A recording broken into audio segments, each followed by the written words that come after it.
Matindi po ang banat ng isang vlogger dito kay Sara Duterte.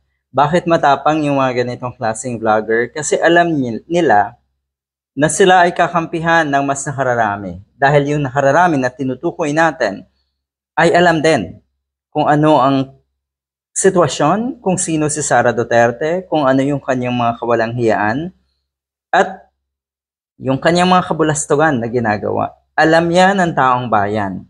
So may lakas loob yung mga ganitong klaseng vlogger. Ang daming tirada niya. Ang sinasabi kasi ni Sara Duterte, hindi naman daw pondo ng taong bayan o ng gobyerno ang gamit niya sa kanyang sunod-sunod na foreign trips. Ayun. Natural lamang na ikaw po ay tatanungin, babatikusin, natural lamang na magtataka at magtatanong ang mga kababayan natin. Kung yun ba ay pera nga ng gobyerno, pera ng taong bayan, or sa sarili mong bulsa. Bakit kamo? Kaduda-duda ka eh. Sa maraming pagkakataon, pinagdudahan ka na ng mga matitinong kababayan natin. Kaya eto, kaduda-duda etong mga trips mo na ito. Bukod dito, binansagan din ni Sara Duterte na bobo yung mga bumabatikos daw sa kanya. Talagang sila pa yung bobo. O ayan, ang sabi ng isang netizen, she was never even invited to be a keynote speaker or even a resource speaker by any institution, organization, university, or association. Not even a small club. Wala. Zero. Tapos sasabihin mo, bobo yung mga nagtatanong at nagtataka.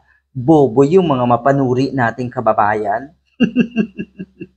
Ito, never. Aniya, nakahanap lang di umano si Sara Duterte,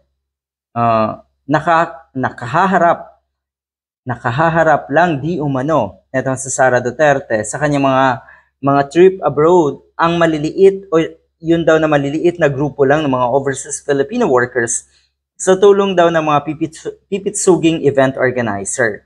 So ang ibig sabihin daw niyan, Sara has no value. Patunay dito, yung biyahe niya sa Australia na hindi siya pinansin ng Australian government. Kahit may notice ang OVP sa Australian government. Walang nakipagkita sa kanya na ni isang government official ng Australia. Yun ang patunay. Di ba?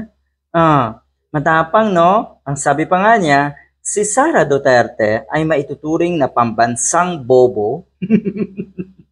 Ayun tuloy. Sabi sa'yo eh. Huwag kasing bara-bara sa mga sinasabi mo, Sara Duterte, dahil babalik at babalik sa'yo yan. Pambansang buwang.